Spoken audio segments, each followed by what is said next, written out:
Traje sensorial morde como um crocodilo. Protestos caóticos no Nepal começam a se acalmar. O antigo regime do Partido Comunista do Nepal caiu e um novo primeiro-ministro tenta superar a situação atual. Acho que devemos chamar isso de Revolução Nepalesa, não mais de protestos. Vamos conferir as notícias do Nepal e assistir agora. O governo comunista do Nepal bloqueou 26 redes sociais, como YouTube e Facebook, em 6 de setembro, e cidadãos furiosos protestaram nas ruas.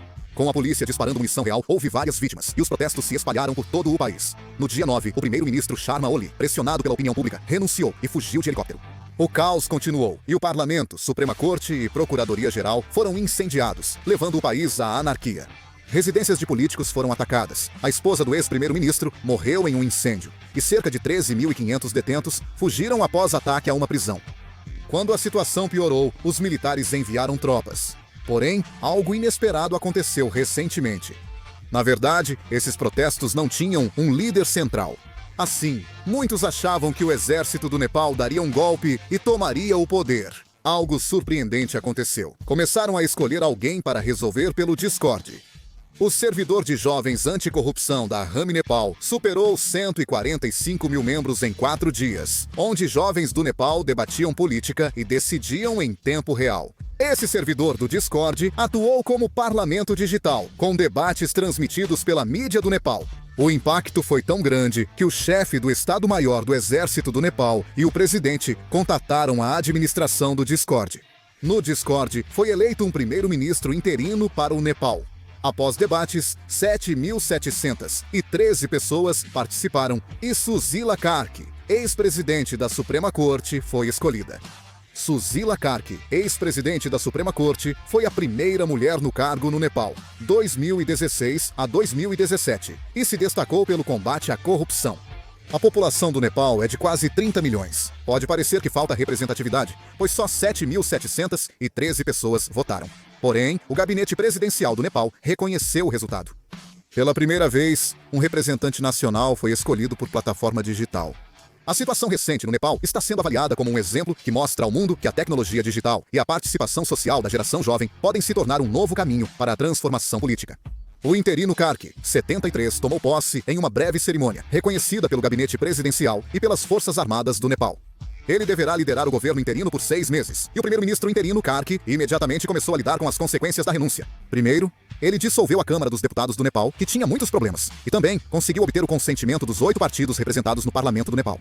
As eleições para a Câmara dos Deputados do Nepal estão marcadas para 5 de março de 2026, com expectativa de eleger 275 deputados. Ao falar da situação no Nepal, é preciso citar as Forças Armadas. Mesmo em meio ao caos, o fato de as Forças Armadas não terem buscado poder ou vantagens políticas foi suficiente para causar surpresa e, ao mesmo tempo, respeito. Em muitos casos históricos, quando protestos derrubaram um país e houve vácuo de poder, as Forças Armadas tomaram o controle do governo.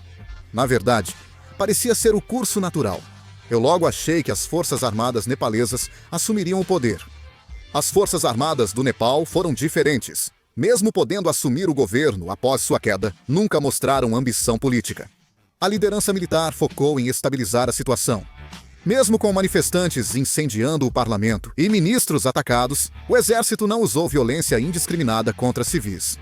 Eles mantiveram sua missão de proteger o povo, não os poderosos. Na intervenção militar, nenhum manifestante morreu. Em vez de balas, eles mantiveram a ordem com veículos e equipamentos militares. E ao invés de repressão, adotaram uma postura de acalmar o caos. Esse ponto é um dos fatores decisivos que permitiram que este protesto se tornasse um grande ponto de virada. Se os militares buscassem poder, os manifestantes ficariam mais furiosos, e o Nepal possivelmente entraria em guerra civil ou regime militar. No entanto, como os militares mantiveram a calma até o fim e limitaram sua atuação à segurança e à manutenção da ordem, em vez de buscar poder político, o protesto conseguiu provocar uma grande mudança no regime. Ou seja, o aspecto mais surpreendente e notável deste acontecimento não foi apenas a coragem e a fúria dos manifestantes, mas também o fato de que os militares do outro lado não perderam a razão. A moderação e equilíbrio do exército do Nepal mostram que um país pode manter esperança mesmo no caos. Depois que o governo interino de Karki assumiu, o exército do Nepal retornou às suas bases e todas as restrições e o toque de recolher foram suspensos. Graças aos esforços do governo interino de Karki e do exército do Nepal, o país está rapidamente recuperando a estabilidade. As lojas reabriram e as ruas estão novamente cheias de veículos. Além disso, os cidadãos nepaleses também demonstraram maturidade. Os manifestantes do Nepal saíram às ruas com vassouras e latas de lixo para limpar as cidades que eles mesmos haviam bagunçado durante os protestos. Algumas pessoas trouxeram ferramentas e repintaram os locais danificados. Alguns manifestantes devolveram eletrônicos saqueados, ajudando na estabilização de cidades nepalesas como Katmandu. Países vizinhos elogiam a estabilidade do Nepal. O primeiro-ministro da Índia, Modi, parabenizou Karki pela posse como premier interino pelas redes sociais e afirmou que a Índia apoia a paz e o desenvolvimento do povo nepalês. Alguns países não só observaram, mas também desaprovaram a situação. A China é, sem dúvida, a mais desconfortável. Do ponto de vista da China, a atual situação no Nepal não é apenas uma confusão em um país vizinho, mas sim um problema sério, diretamente relacionado aos interesses do próprio país.